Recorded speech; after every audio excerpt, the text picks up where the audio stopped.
African Union Journal sur Africa 24, bienvenue. L'African Union Journal est votre rendez-vous hebdomadaire consacré à l'actualité au sein de l'Union africaine.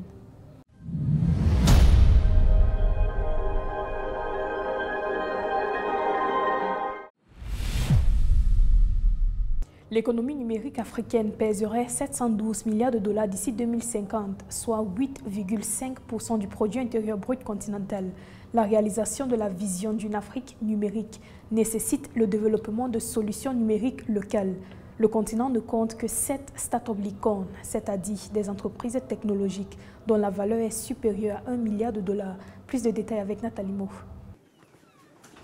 L'économie numérique africaine vaudrait 712 milliards de dollars d'ici à 2050, soit 8,5% du PIB continental. Un secteur porteur qui justifie la mise en œuvre de la stratégie de transformation numérique de l'Union africaine pour l'Afrique 2020-2030. We must accept that a digital future is no longer. Il faut accepter qu'un futur numérique n'arrive plus, il est là. Il nous reste de décider si en tant qu'Africains, nous aurons une progéniture en façonnant l'agenda de la numérisation de demain autour de nos valeurs et priorités spécifiquement africaines. Around our uniquely African values and priorities. La réalisation de la vision d'une Afrique numérique requiert le développement de solutions numériques purement africaines. Des experts appellent à investir dans la promotion des startups locales. Le continent compte uniquement 7 startups licornes, c'est-à-dire des entreprises technologiques dont la valeur est supérieure à 1 milliard de dollars. Africa should and must be. L'Afrique devrait et doit être un leader dans cette transformation car notre population est jeune et est déjà stratégiquement positionnée pour créer des solutions numériques sur mesure aux problèmes africains qu'elle comprend mieux que quiconque. They understand more than anyone else.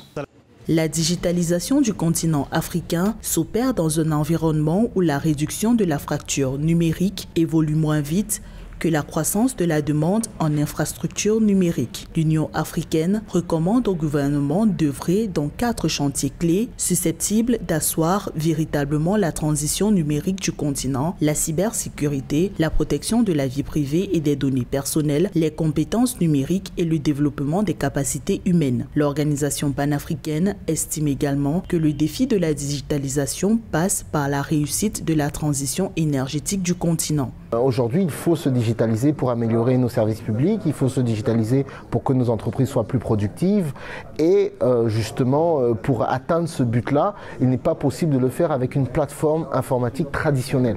Il faut avoir une nouvelle génération d'outils, il faut aller vers des infrastructures de grande taille mutualisées, dites de data center, pour accélérer cette digitalisation. Donc le premier point de débat est autour de la viabilité de ces infrastructures-là dans un environnement aux carences énergétiques, aux difficultés d'accès à Internet. Après, le deuxième débat, il est culturel. Une étude de l'Union internationale des télécommunications révèle qu'un gain de 10% de la pénétration du haut débit mobile engendrait une hausse de 2,5% du PIB par habitant en Afrique. Pour des spécialistes de l'Union africaine, l'ASLECAF va également offrir une opportunité de réduire la fracture numérique si l'inclusion des jeunes, qui représentent 65% de la population, est prise en compte. Les politiques et pratiques restrictives continuent d'entraver la croissance de l'économie numérique en Afrique. Face à cette situation, le Forum sur la gouvernance de l'Internet en Afrique a consacré plusieurs sessions à l'élaboration des politiques numériques transfrontalières pour l'Afrique et au lancement de la collecte de données. À terme, le projet de politique numérique transfrontalière ambitionne d'aider les décideurs politiques à comprendre les dimensions transfrontalières des approches de politique numérique et leurs effets. Un reportage de Séverin Douke.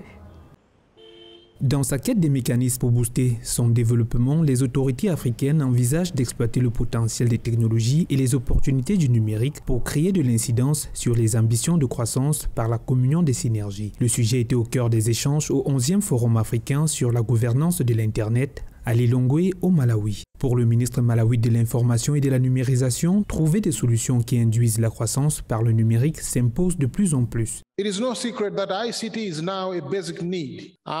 n'est pas un secret que les TIC font partie des besoins de base et un pas vers l'avenir et un socle permettant d'atteindre les étapes plus élevées dans tous les secteurs de nos économies, que ce soit la santé, l'agriculture, l'éducation ou tout autre secteur. La réalisation des applications de notre pays vers la création de richesses, l'urbanisation et l'industrialisation sera rendue possible par l'adoption de diverses solutions TIC. Penser la croissance du continent par le numérique, mais aussi par l'expansion et l'émulation du marché commun tiré par les politiques mises en œuvre par la ZLECAf, la zone de libre-échange continentale africaine ou encore la stratégie de transformation numérique pour l'Afrique 2020-2030 et communier les efforts autour du numérique pour favoriser les échanges entre les pays, voilà qui donne du sens aux travaux en session du 11e Forum africain sur la gouvernance de l'Internet. C'est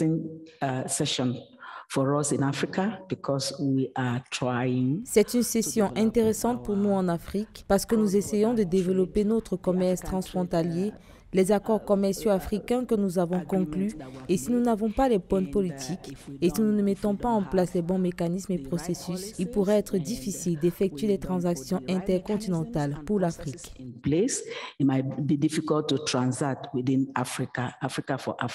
L'économie numérique connaît une croissance sans précédent sur le continent africain avec une dynamique qui s'est imposée à presque tous les secteurs, de l'agriculture à l'économie en passant par l'éducation. Avec une population relativement jeune et un taux de pénétration de l'Internet d'environ 39,8%, soit 525 millions d'usagers au 30 juin 2019, selon le site web Internet World Stats, site web international qui présente les statistiques actualisées sur les utilisateurs Internet dans le monde et sur la population, le continent peut surfer sur cet indice pour stimuler sa croissance. L'Afrique doit être un leader dans cette révolution avec sa population jeune qui est déjà stratégiquement positionnée pour créer des solutions numériques sur mesure aux problèmes de l'Afrique. Depuis 2020, les technologies numériques se sont avérées être un véritable facteur de développement qui facilite les communications, le travail et le fonctionnement des entreprises. Selon la Conférence des Nations Unies sur le commerce et le développement, la numérisation impacte significativement les économies africaines.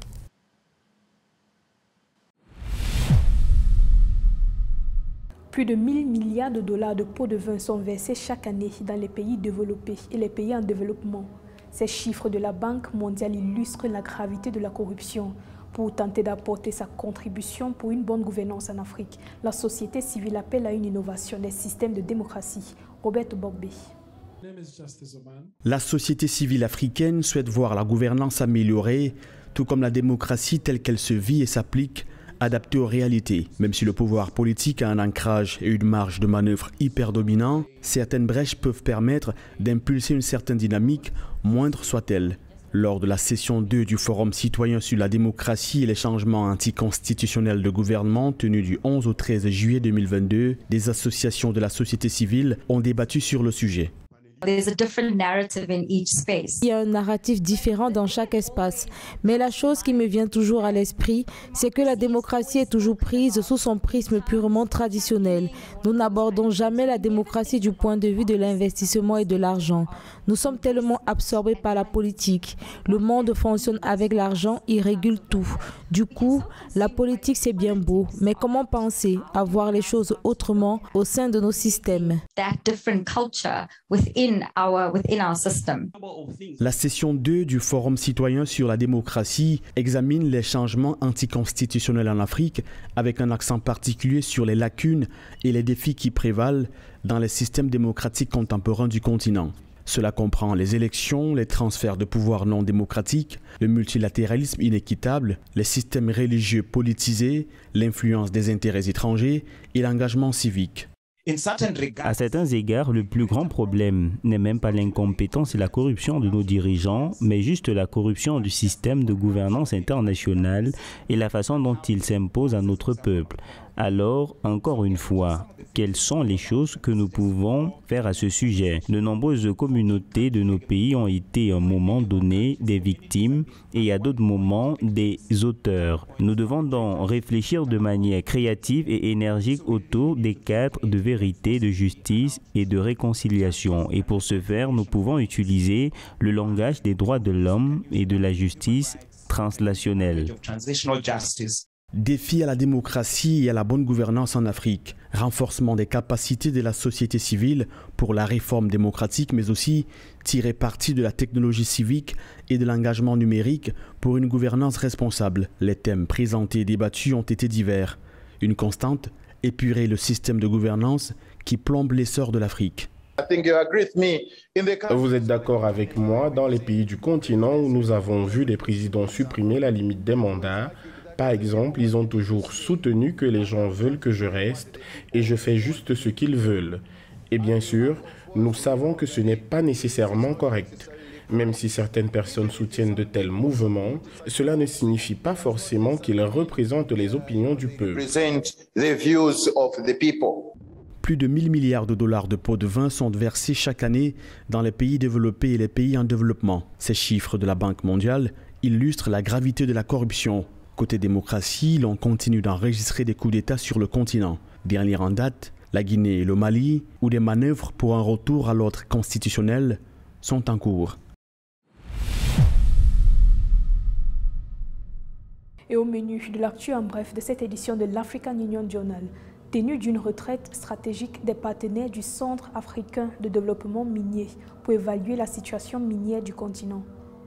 Le Centre africain de développement minier a organisé une retraite stratégique des partenaires institutionnels les 27 et 28 juillet 2022 au siège de la Commission de l'Union africaine à Addis Abeba en Éthiopie. Cette retraite avait pour objectif d'évaluer la gestion et le développement du secteur minier sur le continent, ceci afin de proposer une feuille de route pour faire du Centre africain de développement minier une organisation dynamique capable de répondre aux besoins de développement durable des Africains grâce au secteur minier. En dépit de l'énorme potentiel de l'industrie minière, l'Afrique dépend toujours de manière disproportionnée des exportations des produits extractifs, a déclaré Albert Mouchanga, commissaire de l'Union africaine au développement économique, au commerce, au tourisme, à l'industrie et aux minéraux. Face à cette situation, l'AMDC a pour mission d'œuvrer à contrer cette vulnérabilité qui expose le continent au cycle d'expansion et de récession associé au cycle des matières premières et au flux financier illicite. Et puis la tenue d'un séminaire des parties prenantes de la Charte africaine de la démocratie, des élections et de la gouvernance du 26 au 27 juillet 2022 à Addis Abeba en Éthiopie. La Commission de l'Union africaine, à travers son département des affaires politiques, de la paix et de la sécurité, a organisé un séminaire des parties prenantes sur la Charte africaine de la démocratie, des élections et de la gouvernance du 26 au 27 juillet 2022 à Addis Abeba en Éthiopie. Ce séminaire de 2 jours fait suite au sommet de Malabo de mai 2022 qui a abouti à une déclaration sur le terrorisme et les changements anticonstitutionnels de gouvernement en Afrique. Espace opportun d'échange entre les membres du comité des représentants permanent, ce séminaire a permis la formulation des recommandations suivantes: la sensibilisation, la vulgarisation et la sensibilisation de l'ACDEG, entre autres, pour l'élaboration d'une gouvernance durable et prospère des États africains. Et enfin, l'Union africaine signe des protocoles d'accord avec The Africa Seed Access Index et BioVision Africa Trust pour améliorer la production agricole en Afrique.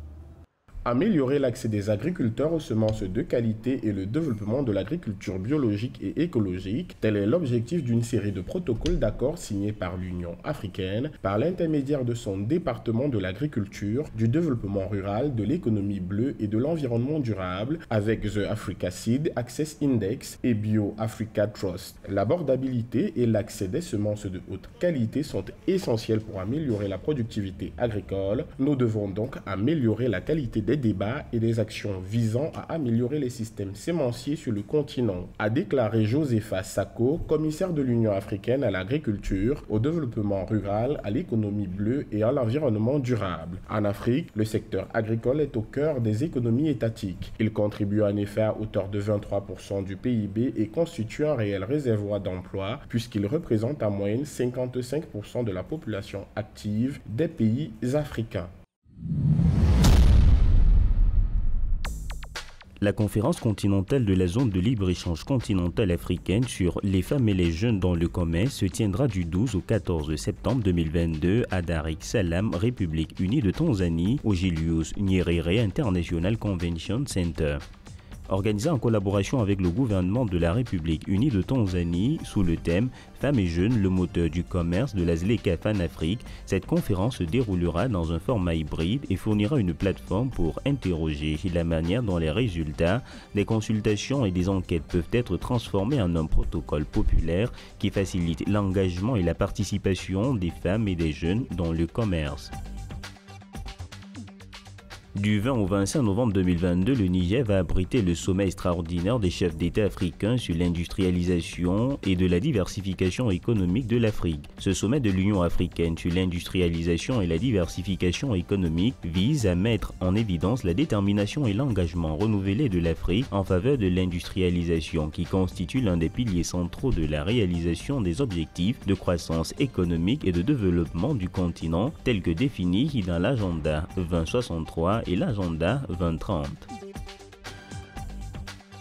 Le Conseil économique, social et culturel de l'Union africaine organisera en décembre 2022 les élections des organisations de la société civile afin de constituer sa 4e Assemblée générale permanente. Les élections se tiendront par voie virtuelle au niveau national, régional et continental et la première session ordinaire se tiendra physiquement en décembre 2022. Au cours de la première session ordinaire, l'Assemblée générale élira parmi les représentants de ses membres le bureau composé du président et de 4 vice-présidents. L'ECOSOC a pour mandat d'impliquer activement la société civile dans les processus et les travaux de l'Union, en particulier en ce qui concerne l'intégration et le développement de l'Afrique.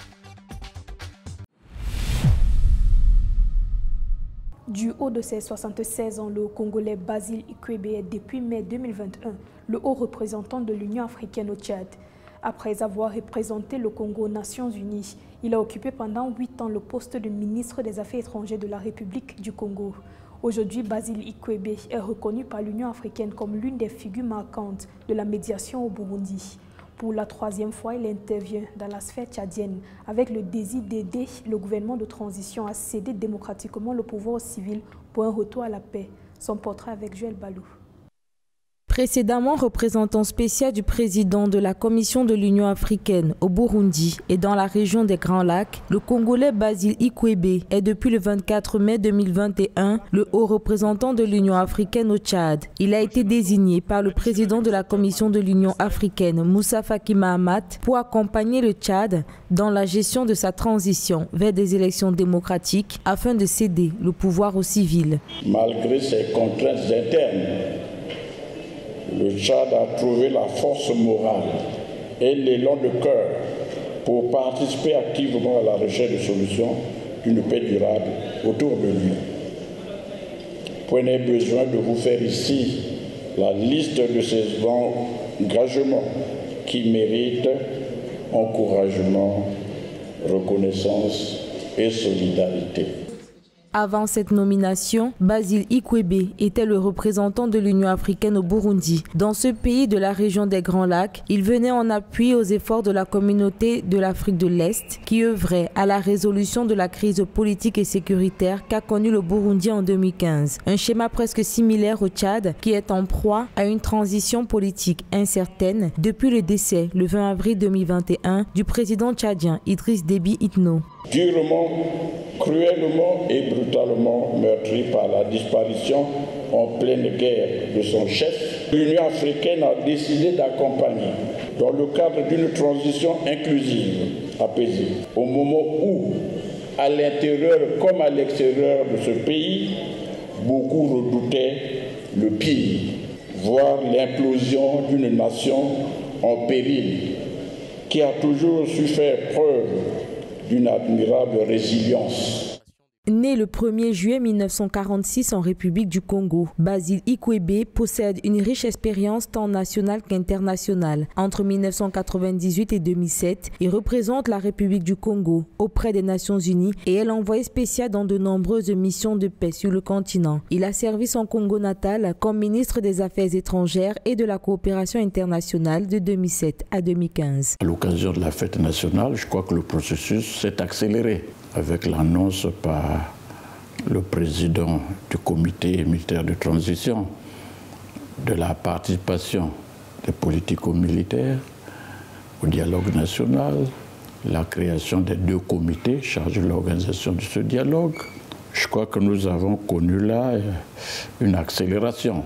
Élevé à la dignité d'ambassadeur du Congo en janvier 2021, Basil Ikwebe, pour la 3e fois, vient en mission commandée au Tchad. Il a déjà participé à la médiation pour la guerre civile au Tchad et la 2e dans la crise entre le Tchad et le Soudan en 2008. Pour rappel, la nomination de Basil Ikwebe est l'une des 20 recommandations de l'Union africaine pour accompagner la transition au Tchad.